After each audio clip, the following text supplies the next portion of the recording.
Olá, seja bem-vindo a esta segunda parte, onde falamos sobre nossa metodologia, a metodologia da American Trading Academy. E hoje abordaremos um tema que pode parecer simples pelo título, mas que contém muitas informações que nem sempre são conhecidas da grande maioria, até de pessoas que operam no mercado há algum tempo.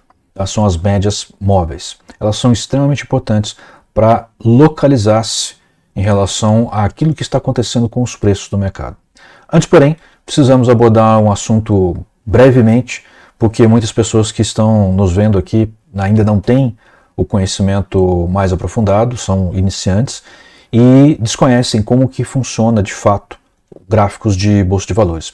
Vamos mudar então para a tela gráfica e abordar cada um dos tipos gráficos e depois entrar realmente nas médias. Se você já conhece, você já tem algum tempo de mercado, sugiro que acompanhe conosco, porque há alguns elementos aqui que nem sempre são falados. Tá? Eu nunca vi nos cursos que já fiz, nas explicações que já assisti pela internet, uma abordagem que tocasse em cada um dos pontos que vamos tocar aqui. Uns, tudo bem, são abordados, outros, principalmente comparativos, não são. Pelo menos nunca vimos. Então, se você tem experiência também, continue aqui conosco, porque provavelmente os temas da forma como abordaremos poderão trazer um conhecimento novo ou um esclarecimento novo para o seu conhecimento. Ok? Então siga conosco, vamos mudar aqui para o gráfico. Esse é o gráfico mais simples que tem. Né? É um gráfico de linha. Né? Nós estamos aqui analisando gráficos de períodos diários, ou seja, a cada dia existe um preço que determina aquele dia.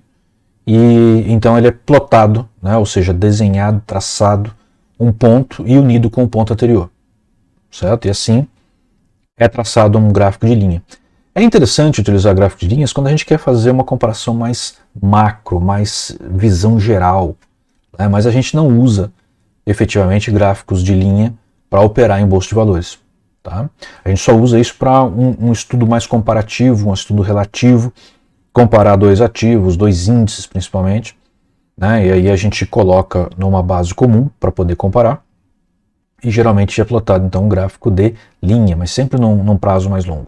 Tá? Mas isso é relativamente pouco utilizado no dia a dia de quem opera a bolsa de valores. O ativo que está aqui é o índice Bovespa à vista, tá? Apenas para servir para a gente como balizamento, mas funciona da mesma maneira para qualquer ativo financeiro, para qualquer bolsa de valores do mundo. Ok? Bom, com o passar do tempo, né, essas linhas rapidamente dá para perceber, só de olhar aqui, que ela não traz tanta informação assim. Por exemplo, num determinado dia, como que o preço evoluiu ao longo daquele dia? Como é que ele se comportou ao longo daquele dia? Então, principalmente nos Estados Unidos, surgiu um tipo de gráfico chamado gráfico de barras. Eu vou fazer um zoom aqui, tá? Para ficar mais fácil de olhar. Vamos pegar, por exemplo, essa barra aqui. Ó. Esse risquinho que tem aqui no começo é o preço de abertura. Abriu a bolsa naquele dia, neste preço aqui, desta linha, desse risquinho aqui. Ao longo do dia, esse preço variou até este mínimo e até este máximo. E no momento em que fechou o pregão, pararam as negociações, ele fechou nesse preço aqui que está essa linhazinha. É isso que significa um gráfico de barras. Então você consegue ver como variou, não como, mas o quanto variou, né? Onde abriu e onde fechou. Então isso determina os 4 preços principais para se traçar um gráfico de bolsa de valores: abertura, mínima, máxima e fechamento. Tá? São essas as denominações que são dadas a esses pontos. Esse gráfico, porém, ele acaba se tornando um pouco de difícil leitura. Ele parece que é um conjunto de linhas mais espessas. Não é tão simples assim, apesar de muitos americanos gostarem de utilizar, e a nossa metodologia em grande parte, em quase sua totalidade, veio das práticas americanas, mas nós acreditamos que este gráfico de barras não é o ideal para se conseguir visualizar os movimentos do mercado. Aí os próprios americanos mais recentes, né, e alguns mais antigos que conseguiram se adaptar, também concordam com isso. Então o que é mais utilizado né, e que recomendamos que se utilize, é as velas japonesas, o gráfico de velas japonesas, ou candles, né, eventualmente chamado de candlesticks, né, ou seja, o bastãozinho de vela. Se a gente for fazer aqui um zoom, ele já está aqui no máximo, né? Então vejam só, vamos pegar este candle aqui, ó, este daqui, tá? O que acontece? A linha inferior dele é onde abriu o dia. Ele teve uma mínima, ele teve uma máxima, não necessariamente nesta ordem, e teve uma linha superior aqui do corpo, que foi o fechamento. Então o corpo delimita o espaço de preços, né, a variação de preços entre abertura e fechamento, e a linha, ou o pavio, né, os pavios da vela, determinam o quanto variou ao longo do dia, a mínima e a máxima. A máxima pode ter acontecido antes da mínima, a mínima pode ter acontecido antes da máxima, isso não importa. É assim que funciona. Normalmente, aqui ele está plotado em preto e branco. Por que ele está plotado em preto e branco? Porque a maioria dos livros, eles estão em preto e branco, né? Há alguns livros diferenciados no mercado e mais caros, que são coloridos, belíssimos, né? Mas em geral estão em preto e branco. Quando são coloridos que entram numa impressão preto e branco, eles ficam em tons de cinza, é até difícil de entender às vezes no livro como é que está se comportando. Então, a convenção é o gráfico com o corpo branco, independente da cor de fundo, tá? Vocês vão ver pessoas que utilizam cor de fundo preta ou escura, né? Eventualmente pessoas que não gostam do branco colocam um tom de cinza claro, né? Para melhorar a questão de brilho da tela do computador e tudo mais. A melhor configuração que tem de maneira científica é fundo claro. Por quê? Eu mesmo resisti muito, eu usava fundo escuro, né? E usei por muito tempo, a maior parte da minha vida de investidor, de trader, eu usei fundo escuro. Mas eu entendi. O fundo escuro, ele causa uma dilatação da nossa pupila. Por quê? Porque ele relaxa os olhos. E o fundo claro, ele causa um fechamento, uma contração da nossa pupila. É como se a gente apertasse os olhos assim para enxergar. E isso, por incrível que pareça, eu fiz várias comparações e li artigos até científicos a respeito disso, né, muitos dos quais tratam, por exemplo, do esquema de cores dos celulares hoje em dia, né, você tem a cor clara e a cor escura, o padrão claro e o padrão escuro. E a cor clara ela é melhor porque, justamente por comprimir um pouco mais a retina, ela pode cansar um pouco mais os olhos, eventualmente, mas isso não é cientificamente mostrado. Tá? O fato dela comprimir, ela melhora a acuidade visual. E para quem mexe com day trading, como eu, né, aquelas operações que se abre e fecha no mesmo dia, que você tem que reagir muito rápido, você enxergar com nitidez aquilo que está acontecendo é melhor. E cientificamente comprovado, os nossos cursos até insiro artigos científicos a esse respeito, para que as pessoas possam julgar por si mesmas. O fundo claro é melhor nesse sentido, porque te permite melhor acuidade visual, te permite perceber melhor, com maior nitidez, os gráficos, os detalhes do gráfico. Isso naturalmente aprimora a nossa capacidade de interpretá-lo, né, de traduzi-lo em informação útil. Tá? Bom, então o padrão, né, a convenção é que o gráfico com corpo branco é de alta, então ele abriu embaixo e fechou em cima, e o gráfico escuro, normalmente preto, ele é de baixa, então ele abriu em cima e fechou embaixo. Tá? Na barra essa dúvida não existe, porque você vê o risquinho, né, embaixo para cima é um candle de alta, esse daqui já de cima para baixo é um candle de baixa. Mas visualmente, você olhando aqui, é difícil perceber quantos estavam de baixa, quantos estavam de alta. Quando você olha aqui, você fala, pô, aqui ele foi só na alta, deu uma descansada aqui, continuou na alta, aqui ele caiu de uma maneira um pouco mais pronunciada. Aqui foi uma queda. Você bate o olho no gráfico e você já entende onde está havendo alta, onde está havendo baixa. Okay? Então, este tipo de gráfico é muito mais assertivo, né? É o gráfico do tipo japonês ou de velas japonesas. Tá? Há outros gráficos japoneses que nós utilizamos também, onde os candles ou as velas são modificadas. Tá? Mas isso a gente fala mais para frente. Muito bem. Existe uma prática no mercado de pintar os candles de cor azul ou verde, normalmente, para aqueles que são de alta, e pintar os de baixo na cor vermelha. Alguns traders inovam, inventam outras cores, colocam um padrão de cores diferentes. Mas o mais usual é esse. Eu gosto de candles coloridos, mas não gosto desta definição de pintar um candle de alta, que abriu embaixo e fechou em cima, de uma determinada cor, normalmente verde, e o de baixa, né, que abriu em cima e fechou embaixo, de vermelho. Eu prefiro que os candles sejam pintados de acordo com uma lógica que indique se ele está em tendência ou se ele está lateralizado. Isso para mim é muito mais assertivo. Né? E se ele está em tendência de alta, ele é pintado de verde. Se está em tendência de baixa, é pintado de vermelho, com tons diferentes de verde e de vermelho, para saber se o candle é de alta ou o candle é de baixa. Certo?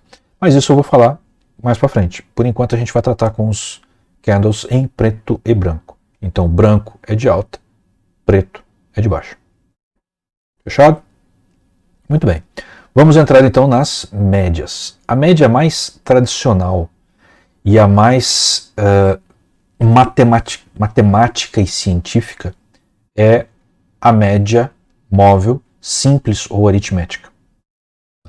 O que é uma média simples? Você tem 5 valores, você soma os 5 e divide por 5, por exemplo. Você tem 100 valores, você soma os 100 e divide por 100. É a média que todo mundo aprende a fazer na escola, né? Nos primeiros anos de escola aí do nível após o primário, certo? O que acontece com esta média? Ela é a média matematicamente mais correta porque ela é a média utilizada na estatística. Quando se estuda estatística, se tenta aproximar o movimento de variação dos preços a uma curva normal. Curva de sino, gaussiana, tá? Tem vários nomes. E este tipo de tratamento estatístico, que traduz também a probabilidade das coisas acontecerem, ela utiliza sempre uma média móvel simples ou aritmética. Então qualquer outra média, ela não é mais estatística. Então eu vejo, por exemplo, aí pessoas utilizando indicadores de base estatística. Tá? Portanto, tem que ser baseados na média simples, mudando o padrão de média. E aí você está tirando a questão científica, né, a matemática, a estatística validada por anos e anos de tratamento estatístico aí,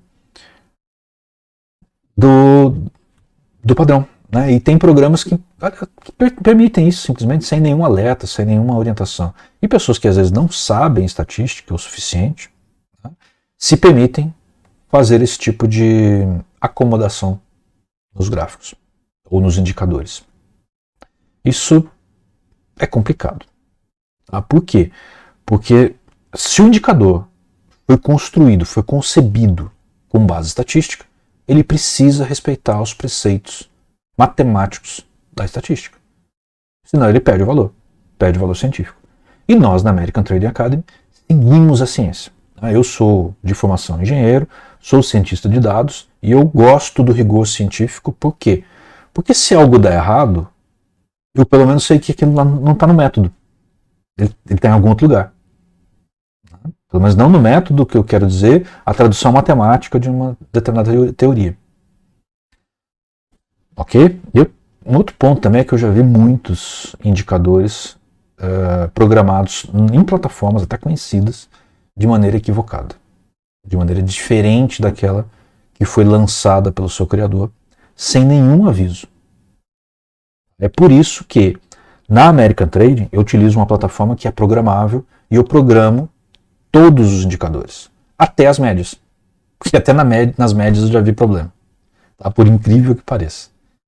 Então, assim, eu tenho segurança do que do que eu estou utilizando, e eu passo essa segurança para os alunos da American Trading Academy, porque eles têm a certeza de que aquilo ali foi revisto por uma pessoa que sabe a matemática dos indicadores e coloca ali a coisa de uma maneira cientificamente correta. Isso é um dos diferenciais que nós temos aqui. Tá? Muitas pessoas elas simplesmente usam indicadores das plataformas sem nem olhar o que está acontecendo, sem fazer comparação nenhuma, assim, às vezes nem entender o que está por trás daquilo. Eu entendo que a maioria das pessoas que vai operar na bolsa não quer ter esse conhecimento matemático ou não tem a base suficiente para entender esta matemática. Então nós não ficamos explicando matemática dentro dos nossos cursos. A gente eventualmente coloca lá no bônus para quem quiser ver, né, mas a gente tenta ensinar de um jeito que o aluno não precise da matemática. Mas para aqueles que são mais pesquisadores como eu, né, alguma coisa a gente coloca nos bônus, exceto aquilo que é algum cálculo proprietário nosso, aí a gente procura explicar o conceito, mas sem fornecer o detalhe do detalhe. Okay?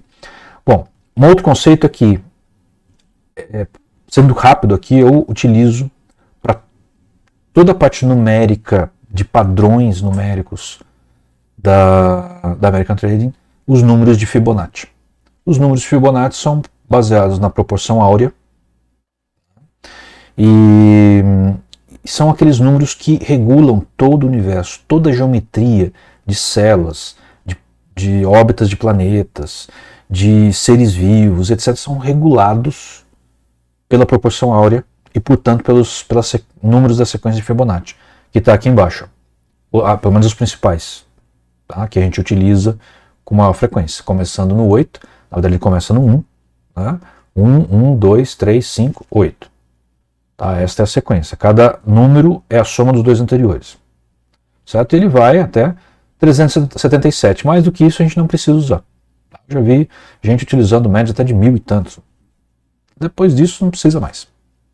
Não faz mais muito sentido. Certo? Mesmo estas aqui, elas são de bem longo prazo. Ok? Muito bem. Então a gente tem as médias simples, aqui estão plotadas apenas 4 dessas daqui. Essa magenta é de 21, a orquídea é de 55, vocês vão ver muito 50 no mercado, né? Como o 21 vocês vão ver 20, vão ver 22, vão ver 26, vão ver 25, vão ver 17, né? Eu uso a de Fibonacci que é 21. Aqui é 55, aqui é 233, vocês vão ver muito 200, tá? E aqui é 377. Então são as médias, as duas médias bem longas e as duas médias intermediárias mais importantes, mais relevantes. Certo? Quando a gente faz a média simples, a gente está dentro do rigor estatístico, a gente consegue avaliar o que está acontecendo com o preço. Por exemplo, aqui o preço começou a cair, veja que a média estava subindo, aqui inverteu, né? Aqui ó, inverteu, a média demorou para responder, mesmo tendo 21 períodos, ela demorou para responder, né? Mas ela foi voltando, foi caindo, cruzou e aí começou um período de baixa. Certo? O que acontece com a média simples? Em geral, ela é boa para indicadores de base estatística, mas ela não é tão boa para te indicar o movimento no gráfico. Ela é melhor para indicar suporte e resistência, mas não para indicar tendência, principalmente virada de movimento.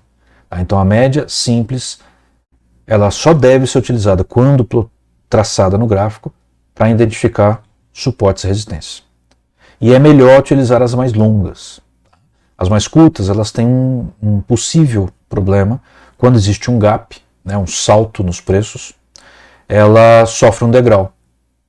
Aqui não tá acontecendo nenhum. Vamos pegar um período mais curtinho, 15 minutos, por exemplo. Em geral, quando dá um salto, você tem esse problema, ela faz um degrau. Aqui, vamos colocar 5 então. Devia ter visto isso antes de gravar o vídeo, né? Pode falar aí. Olha só, por exemplo, aqui não é propriamente um gap, mas é uma esticada muito grande. Olha como ela muda drasticamente. A de 55, olha como ela muda quase como uma reta. O gap acontece mais ou menos isso, só que tem um degrau na curva. Não fica bom, por isso que o pessoal muitas vezes não gosta de utilizar a média simples. Mas, se você quer ter rigor estatístico, a média simples é aquela que deve ser utilizada. E ela só serve, de fato, para suporte e resistência. Por exemplo, aqui, ó, você está encontrando suporte aqui, claro, e uma resistência aqui, ó, clara. Aqui a resistência. Certo? Aqui a resistência. O ponto não consegue passar daquela média. Certo? Olha aqui como ela encontrou suporte aqui, ó, 3 vezes, até conseguir romper. Certo? Numa bandeira aqui, ó. Fez uma bandeira aqui, né? Bandeira é esse tipo de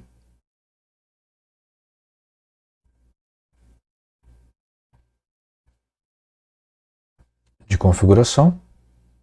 Colocado aqui.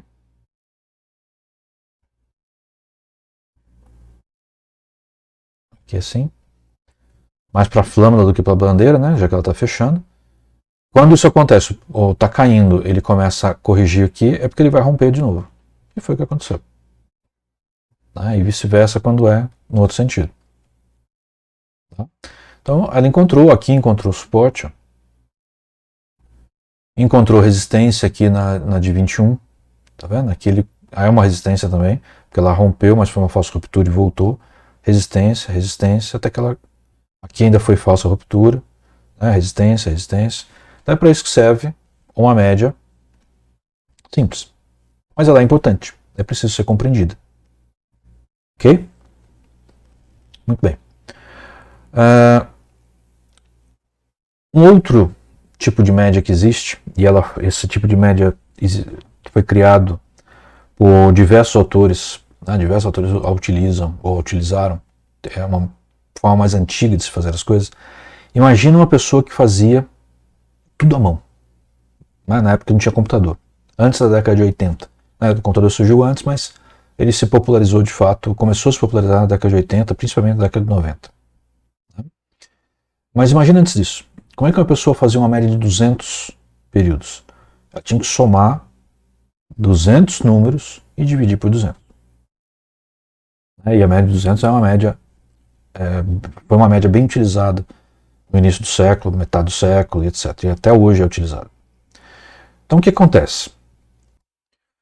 As pessoas simplesmente não dava para fazer esse cálculo todo dia, né? Porque só se trabalhava com gráficos diários naquela época. Então o que o pessoal fazia? Ele fazia uma média que a gente chamou de simples suavizada. Ele pegava a média do dia anterior, dividia por 200, somava, aliás, multiplicava por 200, somava o valor daquele dia, eles multiplicavam por o número de períodos menos 1, então 199, se a gente está fazendo os 200, somava o valor daquele dia, somava os dois valores, dividia por 200. Então, um cálculo de 2 números ponderado. Só que essa ponderação está muito pesada no passado e muito pequena no presente. E já foge da estatística. Esses gráficos que a gente tem, com linhas mais finas aqui, são os mesmos períodos anteriores, 21, 55, 233 e 377, porém com médias suavizadas. Tá? Simples, suavizadas. Como é que fica se a gente for fazer essa comparação aqui? Ó? Olha só que interessante. Ela é mais lenta. Compara de 21 aqui, ela vai bem mais rápido para o meio dos preços, daqui ela reage muito mais lentamente. E todas elas. Fica um pouco confuso aqui, muitas linhas. Mas elas respeitam bem. Só que para certos cálculos, para certos indicadores, a média suavizada é muito boa. Justamente porque ela guarda melhor a memória do passado, ela tem uma ponderação para trás, uma ponderação para o passado. Então, determinados indicadores representam uma vantagem em utilizá-la. Porém, não dá para se utilizar uma quantidade muito grande de períodos, né? Porque senão fica muito peso no passado. Então, para médias mais curtas, né, contrariamente do que ela foi originalmente utilizada, hoje, para médias mais curtas, ela tem vantagens. Tá? porque você respeita a estatística passada com mais peso e você vê se ela está tendo uma divergência ou uma convergência para a estatística passada, ao utilizar a média suavizada. Eu sei que é um pouco complicado aqui, quando a gente entrar em indicadores, eu acredito que vocês vão compreender melhor. Então, em termos de gráfico, é raro a gente utilizar média suavizada. Tá? Pelo menos dentro da nossa metodologia, e pelo que eu vejo no mercado também, muito pouca gente utiliza. Ok? O outro tipo de média, muito utilizada no Brasil, né, até um pouco cegamente utilizada no Brasil, é a média exponencial. O que a média exponencial faz? Ao contrário da suavizada, ela põe um peso muito grande, bem grande, no valor mais presente, mais próximo do momento atual. E um peso pequeno no passado. Ok? Então, com isso, ela responde muito mais rápido aos movimentos do mercado. Qual que é o problema? Que a gente tem que se atentar. Ela não é uma média boa para suporte e resistência. Ela também funciona. Vejam aqui, por exemplo, olha, ela pegou vários suportes aqui, ela funcionou como suporte, mas ela não é a melhor média para suporte e resistência. Ela é uma média melhor para indicar tendência, virada de jogo, virada de movimento. Assim mesmo, olha só, uma média de 21, que é uma média relativamente curta, há médias mais curtas, teve um movimento aqui que ela nem percebeu, ela passou batido, ela não identificou. Não, pelo menos não o suficiente. Certo? Quando a gente compara esta média com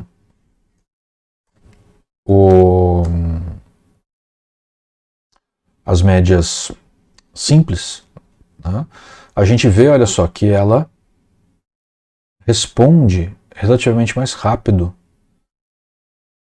do que as médias simples, certo? Ela começa a mudar a trajetória dela num tempo muito mais curto, tá? O que é esperado. Por isso que ela é uma média que indica mais tendência. Então, se você está querendo ver tendência, a média exponencial pode ser interessante. Se você quer ver suporte e resistência, ela pode não ser a melhor alternativa. E geralmente não é. A melhor alternativa, não quer dizer que ela não é uma alternativa. Entendam bem as palavras. Você pode conseguir ver suporte e resistência por ela? Pode. Todavia, ela não é a ferramenta adequada. E quando você utiliza a média exponencial no lugar de uma média simples, num indicador estatístico baseado numa curva normal, você ferrou com esse indicador. Ele não tem mais nada de científico. Tá? É muito comum a gente ver em plataformas aqui no Brasil as bandas de Bollinger, por exemplo, que a gente vai comentar numa outra ocasião, que a gente utiliza, né? Porém com uma média exponencial. E aí, meu caro, você está usando tudo menos estatística. Então esse cuidado precisa ser tomado. Perfeito? Pois bem, então vamos agora ao último padrão de média, que são as médias ponderadas, tá? Que nós preferimos utilizar dentro da American Trade. Por quê? Porque ela responde bem à tendência e ela responde bem como suporte e resistência. E o que é uma média ponderada? Vamos supor de novo aquele exemplo dos 5 números. Tá? O que você faz? Você pega o mais recente, multiplica por 5, o anterior multiplica por 4, o anterior por 3, o anterior por 2, o anterior por 1. Depois soma esses coeficientes, né? 5 mais 4, 9, mais 3, 12, mais 2, 14, mais 1, 15. Soma todos esses números que foram multiplicados e divide por 15. Isso é uma média ponderada. É uma média que a gente aprende na escola a fazer também. Né? A exponencial a gente não aprende, mas a ponderada a gente aprende. Certo? É isso. Então ela responde muito bem às viradas de movimento, às tendências. Não é tão rápida quanto a exponencial, mas ela é suficientemente rápida para indicar a virada de movimento. E ela serve muito bem como suporte e resistência, principalmente as mais longas. Ok? Então, aqui elas são as mesmas, elas estão plotadas aqui. né? Se a gente for comparar, por exemplo, vejam aqui aonde estava a exponencial, estava aqui embaixo. Agora olhem, essa daqui está mais para cima. Ela percebeu antes a virada de movimento. Ainda assim um pouco atrasado, mas percebeu antes. Okay? A gente tem médias melhores para perceber essa virada de movimento que a gente vai ver em breve. Provavelmente na próxima parte. Mas olha só, ela responde muito bem, muito rápido. Se a gente contrair aqui, ó, a gente pode ver que aqui ela some o pontilhado por causa do zoom, né, do gráfico. Mas olha só como ela funciona como um bom suporte, como uma boa resistência. Ela vai fazendo o seu caminho, certo? Então, é uma média muito, muito versátil. Voltar aqui. E comparando ela com a média simples, olha só, ela está antecipada à média simples. Aqui está antecipada à média simples. Então ela antecipa os movimentos em relação à média simples. Mas também não pode ser colocado indicadores de base estatística com curva normal gaussiana. Estas têm que ser mantidas com a média normal, senão você distorce ela. Ok? Pelo menos você distorce matematicamente, cientificamente. Tá? Isso estaria em oposição ao que a gente utiliza na American Trading Academy. A gente sempre preza pelo método científico, porque a gente utiliza análise quantitativa, né, ciência de dados, então a gente precisa seguir um método rigoroso. E aí as pessoas muitas vezes aí começam a inventar certos tipos de mistura de médias com indicadores estatísticos que não são compatíveis matematicamente, e sai algumas saladas de angu, depois a coisa dá errado, e eles ficam sem saber por quê. E isso vai ser reproduzido. Tem livros e livros reproduzindo esse tipo de coisa. E as pessoas simplesmente utilizam sem o menor questionamento, normalmente por falta de conhecimento. Estatística é um negócio chato mesmo, né? É pouca gente que gosta. Então, aqui a gente procura filtrar isso, arrumar essa bagunça toda, né, e oferecer aquilo que nos parece efetivamente concreto de se utilizar. Tá? E é por isso que o nosso método é tão assertivo, porque a gente tem essa base científica e quando dá alguma coisa errada a gente sabe por que aconteceu. Pelo menos a gente tem uma boa base para buscar o motivo da falha. Certo? Então, nós utilizamos dentro da American Trading, deixa eu voltar aqui para a tela principal, em geral, médias ponderadas. Eu não falei sobre qual preço que está entrando aqui, né? A gente lembra que a gente tinha o preço de abertura, mínimo, máximo e fechamento. A maioria do mercado utiliza preço de fechamento. Por quê? Porque é o preço de consenso do mercado naquele período. Mas, dentro da escola que eu fui formado, principalmente na escola de Bill Williams, que é considerado um dos maiores traders da história, né? E na época dele era considerado um dos 3 melhores traders do mundo, e ele criou alguns indicadores que a gente aprimorou depois com o advento da computação. Ele também usou computação. Eu vou explicar isso na próxima parte. Mas assim, sendo da escola, de várias escolas, né, que eu fui buscar, mas da dele, eu prefiro o método científico acima de qualquer coisa. E no caso das médias, a média, no caso do preço a utilizar, você utilizar o preço de fechamento, você está desprezando uma boa parte do movimento que aconteceu naquele período. O fechamento é um preço só. O Bill Williams ele usava normalmente a média do máximo e do mínimo. Então você já pega o preço médio do dia, que é uma grandeza estatística. Né? Você pega uma média da volatilidade do dia. Eu prefiro trabalhar com volatilidade do que um preço seco, como é o preço de fechamento. Certo? Só que eu mudei um pouquinho. Eu gosto da volatilidade, eu acho importante utilizar o máximo e o mínimo. Mas eu entendo também o porquê de muitos autores utilizarem o fechamento. E aí vem duas maneiras de você levar em conta esses três números. Uma delas é utilizar o preço típico, que é a máxima mais a mínima mais o fechamento dividido por 3. É da escola de Welles Wilder. E utilizar o preço ponderado, que é a máxima mais a mínima mais 2 vezes o fechamento dividido por 4. Eu prefiro esse método. Eu acho que ele é mais significativo no sentido de dar a devida importância ao fechamento e dar a devida importância à volatilidade. E como eu estou considerando dois preços, mínimo e máximo, eu considero 2 vezes o fechamento. Então eu faço aqui um casamento que me parece mais equitativo.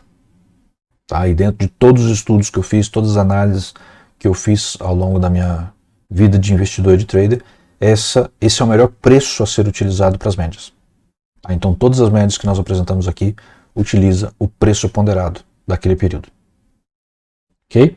Bom, espero que tenha levantado novos conhecimentos para vocês, essa breve exposição sobre as médias móveis. Se ficou algo obscuro, utiliza os recursos aqui, façam suas perguntas, tenho o maior prazer em recebê-las e respondê-las. Ok? Fico com vocês por aqui então, e na próxima, na parte 3, nós vamos ver um indicador do mercado, que é o alligator ou jacaré, e o aprimoramento que nós fizemos nesse indicador, que nós chamamos de crocodilo. Tá? São o alligator, né, do Bill Williams, que eu falei, tá? E só que a gente procurou melhorar, né, e criamos o crocodilo. Então esse indicador ele utiliza médias móveis da volatilidade em vez de utilizar médias móveis de preço. Isso é fantástico de se utilizar. Tá? É muito melhor do que utilizar a média móvel. Então, fico com vocês por aqui e até a próxima. Valeu!